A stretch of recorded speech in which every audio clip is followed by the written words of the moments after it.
Assalamualaikum warahmatullahi wabarakatuh. Alhamdulillahilladzi an'amana bi ni'matil iman wal islam. Wassalatu wassalamu ala sayyidina Muhammadin khairil anam wa ala alihi wa ashabihi wa tabi'ihi ala dawam amma ba'd. Dewan Hakim yang arif dan bijaksana, hadirin sebangsa dan setanah air, pecinta Al-Quran yang kami banggakan. Media sosial layaknya pisau bermata dua, membawa dampak positif dan dampak negatif. Media sosial menjadi sarana berkomunikasi, membantu membangun relasi untuk terus terkoneksi, bahkan membuka pintu rezeki untuk menghasilkan pundi-pundi. Namun hadirin, tak dapat kita pungkiri bahwa media sosial juga dapat membahayakan pribadi, instansi maupun institusi. Akhir-akhir ini, media sosial sering disalahgunakan untuk menjalankan propaganda adu domba, memperluas jaringan teroris dan narkoba, bahkan menjadi sarana perpecahan sara. Betapa banyak pengguna media sosial yang sudah tak beretika. Mereka berargumen seenaknya, menyumpah, mengutuk, menghina, bahkan menjatuhkan manusia lainnya. Sudah semakin jelas terlihat bahwa teknologi kita telah melampaui batas kemanusiaan. Untuk itu, peran santri dalam membenahi etika berkomunikasi di media sosial adalah judul syarhil Quran yang akan kami sampaikan dengan berlandaskan firman Allah dalam Al-Quran surah Al-Ahzab ayat 70 hingga 71.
Dari godaan syaitan yang terkutuk dengan menyebut asma Allah yang maha pengasih, maha penyayang.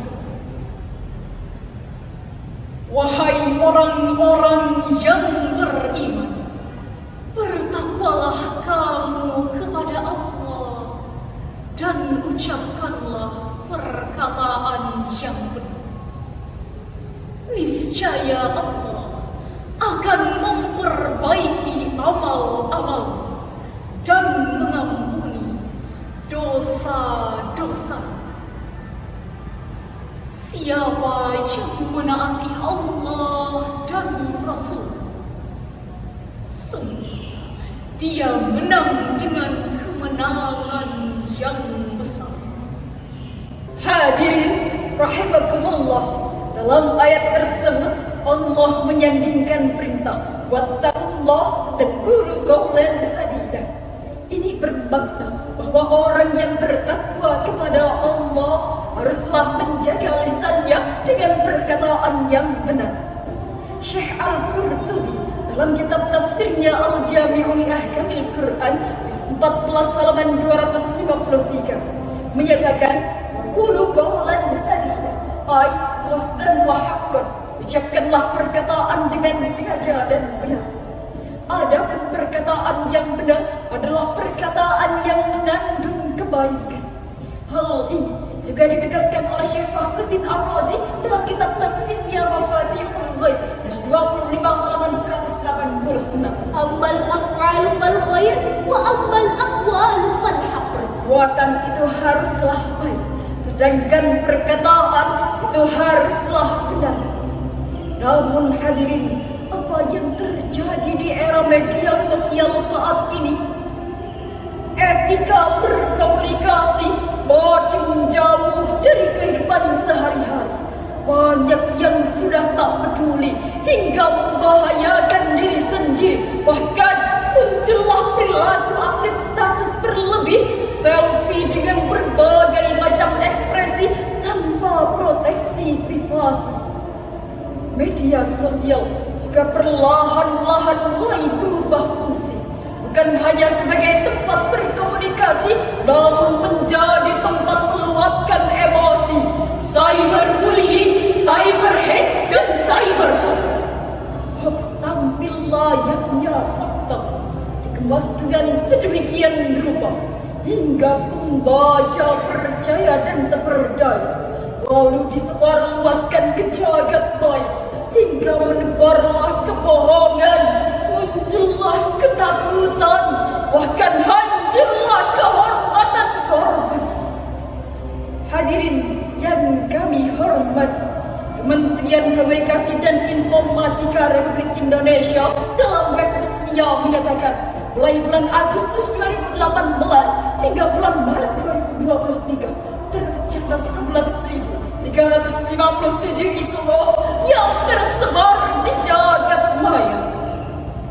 Pantaslah jika Profesor Dr. Kamarudin Hidayat, mantan Rektor UIN Syarif Hidayatullah Jakarta, sebagai Duta Anti Hoax Indonesia menyatakan Berita hoax sangat mengerikan yang membuat kegelisahan, menebarkan rasa benci dan ketakutan, bahkan bisa membunuh karakter karena berisi manipulasi dan kecurangan. hadirin, betapa banyak saudara kita yang telah menjadi korban penipuan, tergiur investasi bisnis bodoh hingga rugi miliaran, terlibat sindikat orang haram hingga jadi buronan kepolisian, terpikat bujuk rayu akun palsu hingga jadi korban penculikan, pemerkosaan, bahkan pembunuhan. Bahkan kita masyarakat awam masih sering terprovokasi oleh berita hoax, lalu menebarkan ujaran kebencian hingga berakhir meringkuk dalam tahanan. Na'udzubillahi min dzalik. Hai kawan, rapatkan barisan, sebar kebenaran yang relevan, Jaga kebohongan memadikan, berita hoax mari diabaikan. Jangan terpancing hal-hal tak penting, saring dahulu sebelum sharing. Musimnya maling teriak maling, banyaklah eling Gusti peparing. Lalu hadirin, bagaimanakah peran santri dalam membenahi etika berkomunikasi di media sosial? Sebagai jawabannya, marilah kita renungkan bersama firman Allah dalam Al-Quran Surah Ali Imran ayat 104. waltakum minkum ummatun yad'una ilal khairi wa ya'muruna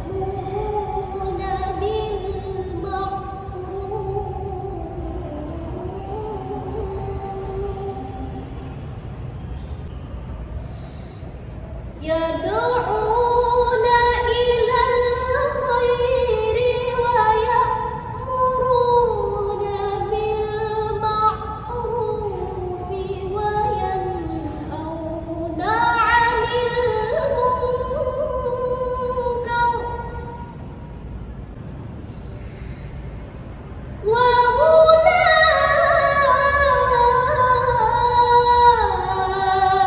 وأولئك هم المفلحون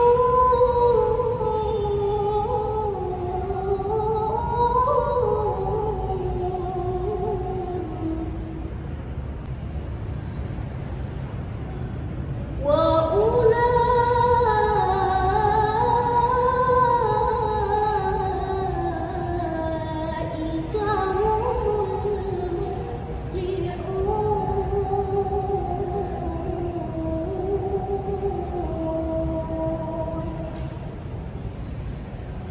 صدق الله العظيم. Hendaklah ada di antara kamu segolongan orang yang menyeru kepada kebajikan, menyuruh berbuat yang ma'ruf dan mencegah dari yang munkar. Mereka itulah orang-orang yang beruntung. Maha benar Allah yang Maha Agung dengan segala firman. Ma'asyiral muslimin rahimakumullah. Imam Al-Baghawi dalam kitab tafsirnya Al-Baghawi halaman 141 menyatakan, wal takum minkum ummatun yad'una ilal khair ay kudu ummatan yad'una ilal Islam. Jadilah kamu semuanya umat yang menyerukan kepada Islam, karena Islam menyerukan kebaikan. Hal ini juga selaras dengan hadis yang diriwayatkan oleh Imam Muslim dari Abu Sa'id radhiyallahu anhu. Rasulullah sallallahu alaihi wasallam bersabda, من رأى منكم منكرا فليغيره بيده فإن لم يستطع فبلسانه وإن لم يستطع فبقلبه وذلك أضعف الإيمان. Barang siapa di antara kalian melihat kemungkaran, hendaklah ia merubah dengan tangan. Jika tidak mampu, maka dengan lisan. Dan jika tidak mampu, maka dengan hati. Dan itulah iman yang paling lemah. hadirin, disinilah peran santri dibutuhkan. Di era digital saat ini, santri hendaknya memanfaatkan media sosial sebagai media dakwah, menyerukan kebaikan pada seluruh manusia, sehingga tercipta etika berkomunikasi masyarakat Dari etika yang bijak, Menuju etika yang taat, dari pikiran yang sesat, menuju pikiran yang sehat. yang tentunya mendatangkan manfaat bukan mudarat. Setuju hadirin? Sebagai kesimpulan, media sosial layaknya pisau bermata dua, membawa dampak positif dan dampak negatif. Jika kita terutama santri negeri ini manfaatkan media sosial dalam hal yang positif, maka beribu-ribu manfaat yang akan dituainya. Sebaliknya, jika kita memanfaatkan media sosial dalam hal yang negatif, maka bersiap-siaplah akan konsekuensinya. Maka hadirin, peran santri sangat dibutuhkan untuk membenahi etika berkomunikasi dan menjadikan media sosial sebagai media dakwah. Marilah kita bersama-sama menyerukan kebaikan dan mencegah perbuatan munkar. Pisau diasah di pagi hari, bawa ke kebun untuk membawa. Cukup sekian syarahan dari kami, semoga dapat memberikan manfaat. Wassalamualaikum warahmatullahi wabarakatuh.